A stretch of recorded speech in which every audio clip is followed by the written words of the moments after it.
Hello, beautiful souls. Welcome to another astrology forecast for the week of August 18th through the 24th. I am your host, Laura Chung. Thank you all for being here. How was your week? How are y'all doing? So, the biggest transit of this week is the new moon in Virgo at 0 degrees. We're going to get into that, but I officially launched my star school, my astrology 101 astrology for beginners class that's going to begin on October 6th. So I read all of the forms that came in. Thank you so much if you filled it out. I took everything that everybody said into consideration. The majority of people that wrote in said that they were brand new to astrology. So I extended the class from 8 weeks to 12 weeks. That's a good 3 months. And each class is 2 hours long on Zoom. And I think that way, when it's longer like that, you can retain more of the information. And then most of the classes we're going to use a example chart so that you can see how to read a natal chart. So by the end of the 12 weeks, by the end of the class, you'll be able to read your natal chart and your families, your friends, and learn how to interpret it. Because I want to help people really use this as a tool for their own understanding. And eventually, when we get into January of 2026, that's what I'm going to be teaching Astrology 201, where we go over the transits. And so that you could read a chart and then see how the transits will then impact you. So we're just building a foundation for learning. I also took everybody's financial situation into consideration. So there are multiple payment option plans, one of which is a sliding scale. So if you are interested in joining, we start Monday, October 6th. And all of that information will be down below. And then, of course, thank you again to all the Patreon members. Thank you so much for funding this weekly astrology forecast for the rest of the collective. If you want to support me and my work, it's as little as $5 a month. If you upgrade to the $10 a month, you get an astrology forecast for your zodiac sign every single month, which are 30 minutes, almost like 30 minutes each. I think Leo's was the longest because that was the first one I did. And honestly, I was like, okay, Laura, you need to like dial it back because you can't be doing an hour-long forecast for every single sign.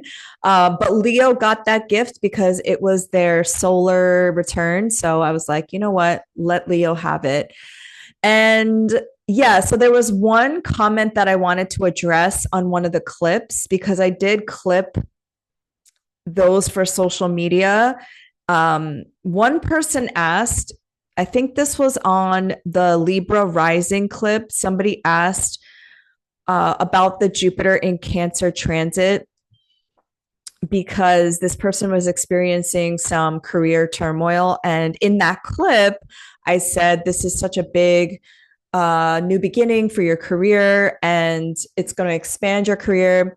And something that I do mention in the longer form version of that forecast, which is almost, again, 30 minutes, and something that I really do try to portray or convey in every forecast, monthly forecast with Stephanie, which is free 99, and weekly forecast, is that not all transits, even the benefics, even a Venus transit, Jupiter transit, are going to apply to everybody. I've experienced Jupiter transit, as Jupiter is my chart ruler, as at first kind of something's taken away from my life, like a breakup, or obviously for me, it deals with those certain topics based on where Jupiter is in my personal chart. But I always experience a Jupiter transit for me specifically as a breakup or somebody leaving my life, because Jupiter also means freedom. And it's like, it's a benefic that is about a higher power, like a guru, a teacher, a god, somebody that's looking out for you from the other realm. But in hindsight, it's going to be something that you see as a blessing because this is the very thing that opens up your life for more. And that's kind of how I experience a Jupiter transit. Obviously, when I do these monthly forecasts, this is for just the rising sign. You have to take into consideration your natal placements, your time lord, your progressions. Like there's so many different layers to take into consideration. So that's why I want to help. That's why I want to help like teach people how to read their natal charts so you understand that you know, one horoscope for one whole sign is not going to mean the same thing for everybody. But overall, a Jupiter transit is going to mean something is going to set you free. And whether you want that freedom or not is why you have to surrender to a Jupiter transit because it is a greater benefic that brings expansion. And so, if anything in your life is on unstable ground, like a relationship or a job or whatever, you're going to be set free of that. So, that's a little disclaimer and caveat to all of the forecasts that I give. Also, we're talking about Cancer. Cancer is something that's more internal. This isn't like a masculine fire sign where it's going to be like expansion that's external. You know, this is going to be internal fulfillment and internal abundance that, yes, will be matched through your external reality. So I think we also have to understand that there is a co-creation here. You know, like we have free will, but then there is also the will of God. If you believe in God, if you believe in the universe or whoever you pray to, not everything is in our control and everything has a timing. So part of the reason why I love astrology is because it helps me better to understand why things are happening and surrendering when I need to, but also taking action when I need to. So, anyway, that is the whole explanation of why some of y'all might not be experiencing the abundance and the I guess the external manifestations of what some pop astrologers might be saying about Jupiter in Cancer, because also in a capitalistic society, more is better, right? More like people think of manifestation as I'm going to manifest a bigger house. I'm going to manifest more money. I'm going to manifest all these like material things. But actually, we're spiritual beings. And part of manifestation is the internal fulfillment before the external manifestation. Sometimes, like, if we're trying, honestly, like, not sometimes, but I think the very systems we are trying to break free of that behold you to your that you feel beholden to at your job that you hate are the very things we have to deconstruct within us.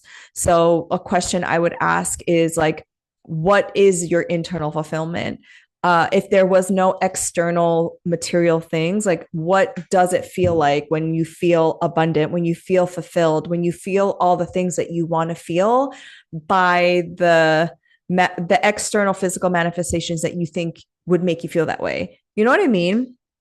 So anyway, there's no recap this week in terms of news stories or anything like that, because honestly, like I feel like they're the same from last week, the same kind of um without using too many expletives, like curse words, it's the same kind of fascist effery, the same kind of um you know, just the same thing this week. And I'm sure in the monthly forecast when I'm going over the news stories with Stephanie, like I'll remember them. But I think we were in the waning phase of the moon. We had a decreasing of light, and we are invited to release some things, old stories, old things that we're thinking about. And a lot of the clients that I've been seeing, first of all, I just want to say, like, the people who are attracted to this channel, who are attracted to my videos, who are my clients, are some of the most exceptional, amazing people. And I'm just so grateful that I get to read for some of these people, that I get to have these kind of people in my aura, because when I first started doing this, that's all I prayed for. I prayed for people with aligned values and morals and people who are still connected to their humanity. And I think that's just a testament to how when you are very explicit in what you stand for, the right people will be attracted to you. So that's why I encourage people not to be afraid of speaking out. Because I was actually at Amanda Seals's barbecue yesterday, and she had invited other like not many, but like other content creators on TikTok and Instagram who you would like know, like big people with big platforms. And one of them, I was asking, he's a white man, by the way. I was asking like, is content creation your main form of income? And he said, yeah. And he does other things like he's a comedian and whatnot. I mean, there's a difference because he's a white, cis hetero white man. So obviously, like the system is going to prefer him versus like a woman of the global majority like me. But anyway, he was asking me like, why don't you like reach out to brands and why don't you like do like influencing? And I said, that's what I used to do. I used to get paid lots of money, like thousands of dollars per video. And I got kicked out of all the creator programs because of my stance on Palestine. And I just think it works differently for somebody who is a woman of the global majority. And I'm like an East Asian woman. Like I don't even have it as bad as like Black and brown indigenous women, you know, or trans women. But I was telling him like I have to like think outside of this paradigm, and I have to believe that what I'm doing and what I'm creating is going to attract to me the right people and sustain my life. And literally that's what I believe, because October to December of 2023, I didn't make any money. And I trusted so deeply that the universe would catch me. And I'm here doing what I'm doing because of y'all, like because of all your support, booking readings with me, supporting my Patreon, taking my classes, taking my like whatever, you know, supporting me in this way. And it's because I wasn't afraid to speak up and advocate for people, because this is like our collective liberation. If I have your back, you have mine, and it's this reciprocal thing with community. So I just want to say that first, and I want to say it every single week that I'm so grateful that I get to do this, and that I get to be surrounded by such amazing, incredible people. So this is why I encourage people to speak up. This is why I encourage people to take a stance, because you will find your people, and you never have to change the way you are or have to like bend yourself or mold yourself to fit into something that like I remember back in my corporate days. If you didn't know, I used to work in private equity, like the most evil industry in the world. But I remember like writing my resume to fit like kind of like make myself more palatable for the corporate like white patriarchal industry, so that they would accept me and make me as like and make myself as white and as like privileged as possible. And that was like obviously palatable to a certain gaze and to a certain industry. And now I'm just like, ugh. Like I just want to be like, like barfing all of that out, because I feel I don't have to do that anymore. I don't have to be palatable to anybody. I don't have to um, be approved by anybody at this point, as long as I'm authentic and as long as I'm fighting for what I believe in. Gosh, by Mercury and Pisces is very like off on tangents, but I wanted to make sure I said that. So here we go with the forecast. August 18th, Mercury in Leo will sextile Mars in Libra at 7 degrees. And this was a transit that we already experienced, which was August 16th, I believe. So this was over the weekend.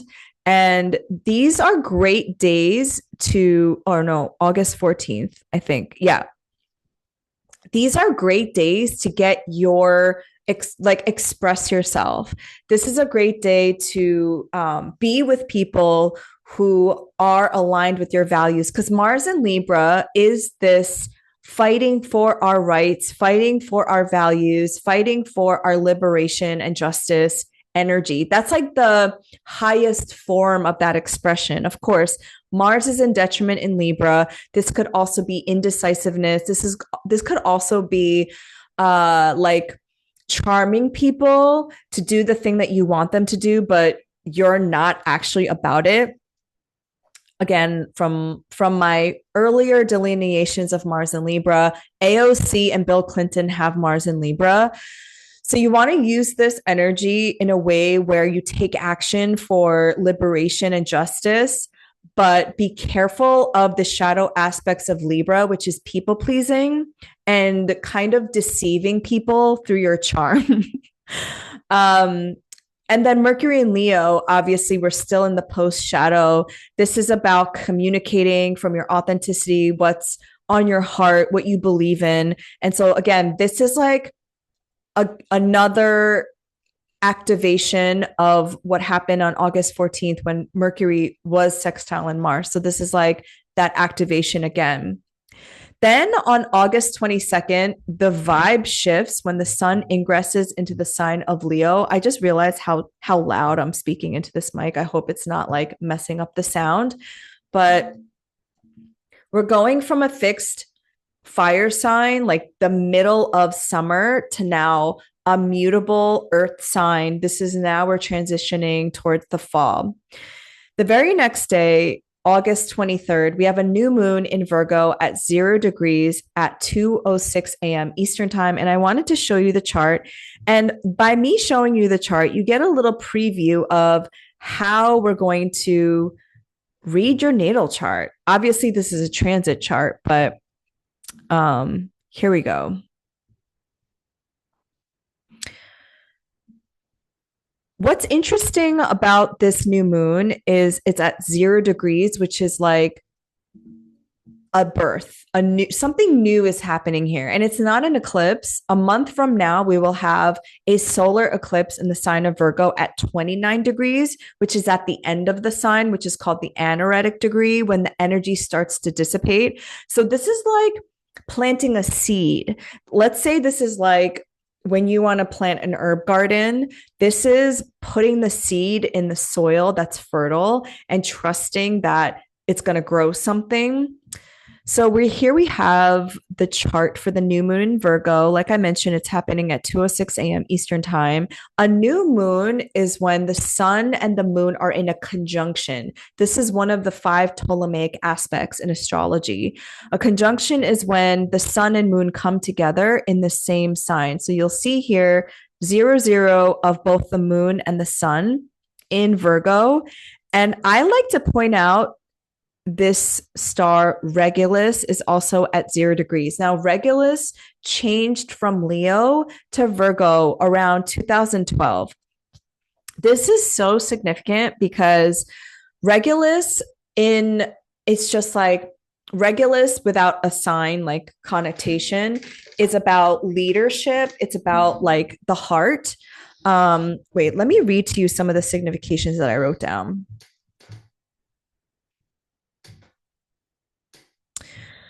Regulus is in the heart of the constellation Leo. Okay.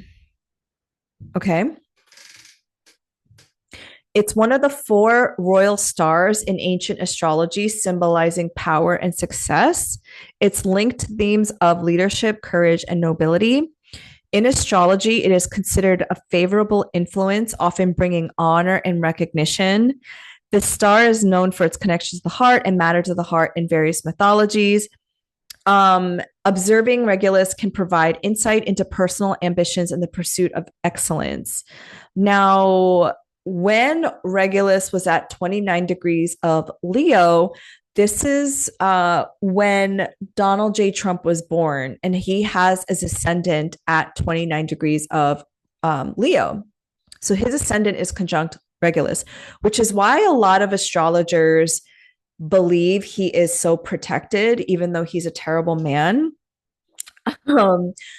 But So look at your personal natal chart to see if you have anything in Leo in and around, I would say for fixed stars, the orb is very small. It's like 2 degrees.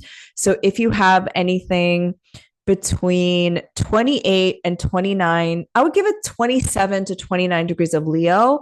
However, like I mentioned, in 2012, Regulus moved into 0 degrees of Virgo. So if you have any placements, Virgo 0 to 2 degrees, Regulus is like on your Virgo placements. So I looked at this astrology website called Dark Star Astrology. I really like the way she delineates fixed stars and asteroids. And she wrote, early English astrologers made it Regulus a portent of glory, riches, and power to all born under its influence. And this fixed star is generally considered fortunate, courageous, successful, and all those great qualities associated with the sun sign Leo. Regulus, of course, has its negative side. It gives violence, destructiveness, military honor, or short duration, with ultimate failure, imprisonment, violent death. Bernadette Brady associates Regulus with downfall. We can only pray. Regulus is pure divine masculine energy, which these days is often portrayed in Hollywood as its lowest, crudest vibration. So when Regulus is in the archetype, however, of Virgo, Virgo is the humble servant. Virgo is the maiden and the priestess. So a lot of astrologers write Regulus in Virgo as the transition from like a military royal king figure to now Regulus in Virgo, which is a humble servant of the people, somebody who is of service to the people. This is also the transition of like the masculine leadership to women coming into power, the more of the feminine energy. So I think this is interesting given that this is a new moon in Virgo and it's conjunct Regulus. So I think what this is like seeding in this moment is more feminine leadership. And feminine doesn't have to just be women. Feminine is feminine energy. People who are, again, they decenter themselves. It's not about them. It's not about the ego, but more of people who are here for collective liberation and caring for the most marginalized communities, the most like protecting the most vulnerable people, like the elderly, the children, the disabled people. And so hopefully this is what this will portend. Now, the ruler of this new moon is Mercury, which is currently still going forward. It's in its post shadow. It's in Leo. It's like moving forward, right? But what I noticed about this chart is that all of the outer planets are at between like 0 and 1 degree. So we have Neptune in Aries at 1 degree. Saturn just moved into the literal world point, 0 degrees of a cardinal sign, Aries. And then Pluto is retrograde at 1 degree. And Uranus is here at 1 degree of Gemini. So something since this spring, remember when I said like 2025 to 2026 is going to be like this preview moment of what's to come, like what we're dealing with. But then all these planets are going to go back into their like more feminine signs. And then they're going to go retrograde through the fall and the spring of 2026. And then they're going to move forward for real in 2026. So we got like a preview. And I would say the preview, if you've been paying attention, is the powers that be are holding onto their power with more of like, just like it, like they're not even trying to hide it anymore. You know, the fascist takeover of DC with Trump calling the National Guard, the draconian laws that they keep passing, the ICE, the 2025 Project 2025, the big beautiful bill, more investment in ICE, the fact that Israel said that they were just going to like literally have a military takeover of Gaza. Donald Trump just met up with Putin yesterday, Vladimir Putin, and like the future of Russia and Ukraine. There's no ceasefire, so we don't know what's going on there. This is all just US imperialism, white supremacy, and like the rich holding onto their power because they know they're losing it. This is what I've always said. Pluto in Aquarius is showing us that in 2025, white people will be a minority of the United States of America. And I think it's already really happening.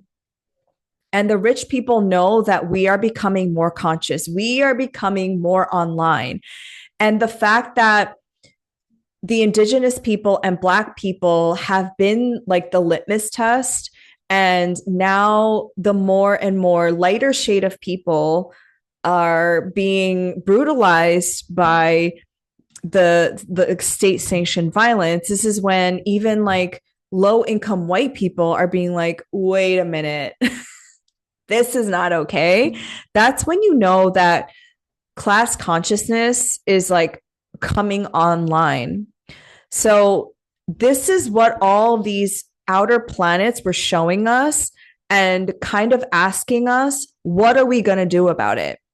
And the only thing that we can really rely on is each other, is community, is working together. And I know I'm saying this like in a very broad statement because this is actually more difficult than I'm saying, because we live in an individualistic society that centers capitalism and extraction. And this culture does such a good job of separating us, and so it's like almost so difficult. We literally have to make it such an intention to work together and see beyond our and actually do the work to see each other and see each other's struggles and see where we're each coming from, and empathy. And this is why I say it's so important to learn each other's histories, because I then have empathy for what your people went through. And I understand why this racist white person who voted for Trump, I understand why they did that. And I can have empathy for these people. I can also have empathy. I don't have to like them, but I can understand like why people do what they do. This is why I became interested in psychology, because I'm just like, how do people get like this? You know what I mean?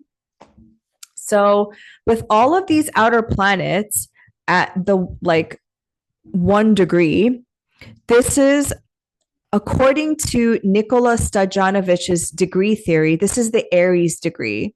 This is ruled by Mars. These placements are about expressing your personal goals and moving your vision forward. And I was actually looking for the 8 of Pentacles because this is the first decan of Virgo, which is about commitment and craftsmanship. So I'm trying to look for this card, but this card basically is like mastering a skill. It's committing to something